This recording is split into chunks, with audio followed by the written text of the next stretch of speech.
Hi. Hey. How's everyone doing? Good. Good. Yeah, like you said, I'm from LA, so it's good to be back in LA. It's good to be home. Literally home with my parents. The same place where I was pretty much 7 years ago. So we don't really need to talk about what I've accomplished or not accomplished in my life up to this point. It's kind of a sore subject. Not really. I just haven't really done anything. Anyway, so I was really bumming like when I first moved back to LA, because it was like a transition period, I guess you could call it. I don't know. That made me feel better. It's like a cool euphemism. And transition to what? I didn't really know. And then I was laying on the couch one day, like just doing nothing important, like at all. And my mom walks by and she's like, Adam. I'm like, yeah, Mom.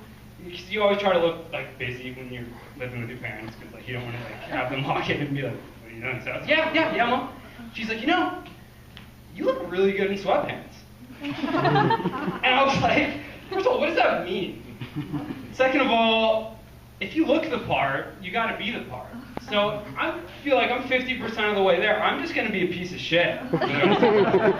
I'm just going to be that, if you can be that. So I did the next logical step. I started smoking weed. Sorry, hi Mom, hi Dad. And really, smoking weed is just like coming to terms with the fact that you're a piece of shit. Because it's just like, it's with weed, it's like a lifestyle choice. You know what I mean? Because everyone's a piece of shit at a certain point in time. And it's really just like going to the gym, just like a lifestyle choice, like going to the gym. It's just doing like the exact opposite. So you pretty much designate like a few 45-minute sessions a week to just like be a piece of shit. Because pretty much with weed, you're high immediately, right? And so you're instantly a piece of shit. So you're instantly allowed to sit around and do nothing for like 45 minutes. And then it wears off and you're like, oh, I'm good to go again. Like, here we go. Great. But without something like alcohol, it's a little bit different. You progressively become a piece of shit as the night goes on. You have a couple drinks at first, you're talking in, blah, blah, blah, blah. And then before you know it, you're waking up in bed with a really sore mouth, and not because of that, because you thought it was a good idea to put in your retainer that you haven't worn for 14 years before you went to sleep. And whatever, it fit. Somehow, you did it. It worked. Because I feel like alcohol makes you feel like you can do things that you just have no business trying at all. Like that retainer thing. But like weed, it's kind of like the exact opposite.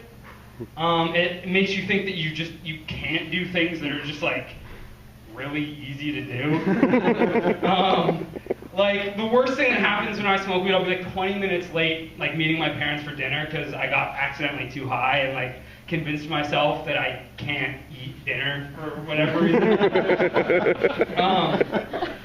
But yeah, I'm back now. I guess just to tell you the reason I wasn't smoking weed before, I went to rehab about 5 years ago, when I was 19. So I was a little bit, pissed off at first. I was sober for the past 5 years. Thanks. Thanks. It was a really good experience. I got to watch all you assholes just be drunk all the time, and you guys are so dumb. It's so funny. You have no idea how dumb you are. It's weird. It's gonna be great.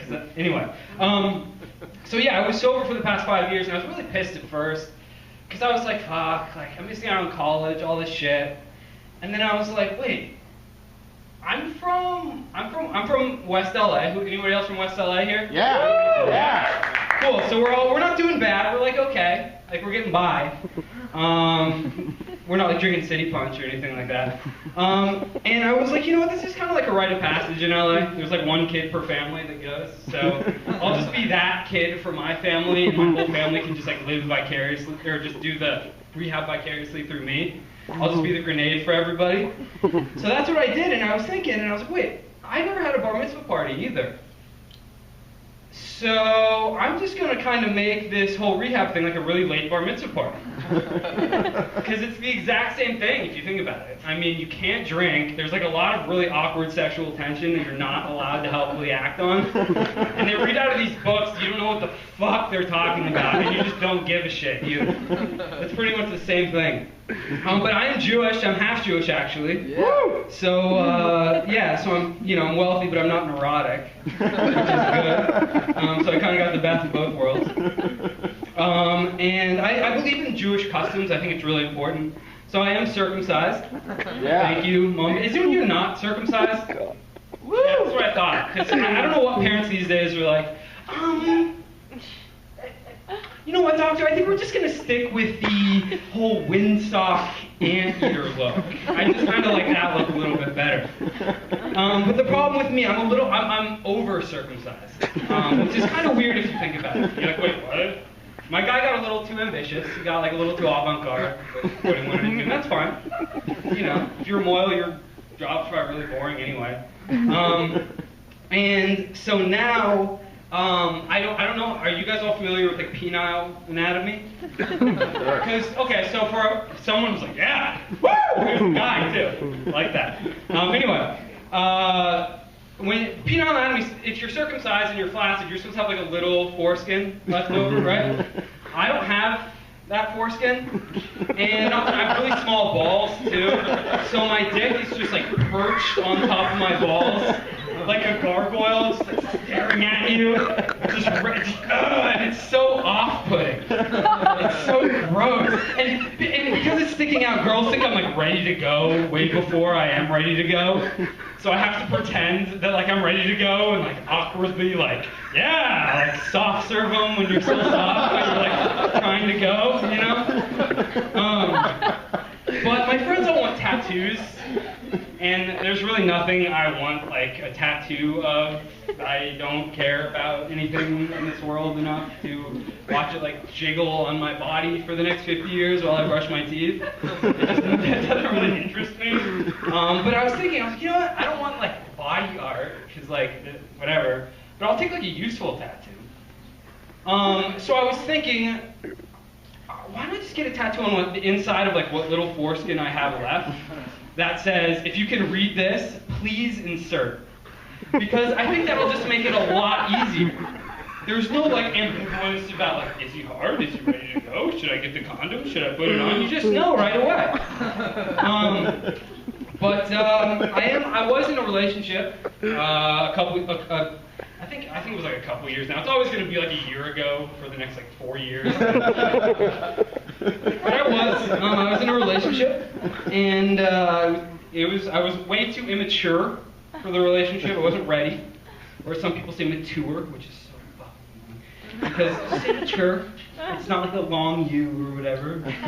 Anyway, and I think I'm a little more mature. I think I'm ready for a relationship again, because I don't watch porno anymore for the sex. I watch porno for the relationships. Thank you very much. Because I don't think there's really any humanity left in porno these days. I'm searching. I'm looking for the last vestige of humanity, because if even these titles alone, if you read some of these I was just like browsing, seriously, just browsing, and I came across this title, and it said, Slut swap cum at bizarre bukkake orgy. Now, I can pretty much masturbate to that title without even watching the video. I don't really need to know how it went down, how these people know each other, what happened. I don't care. I can masturbate to that. But I miss the old days. You know? I miss the old days where there was, the good old titles. Ass Backwards. That was the first porno I ever watched. Yeah. Found it in my brother's room. Schindler's Fist. Also, a fantastic porno. Gripping and rich. I recommend it. It goes from both sides of the spectrum of human emotion. It's really lovely.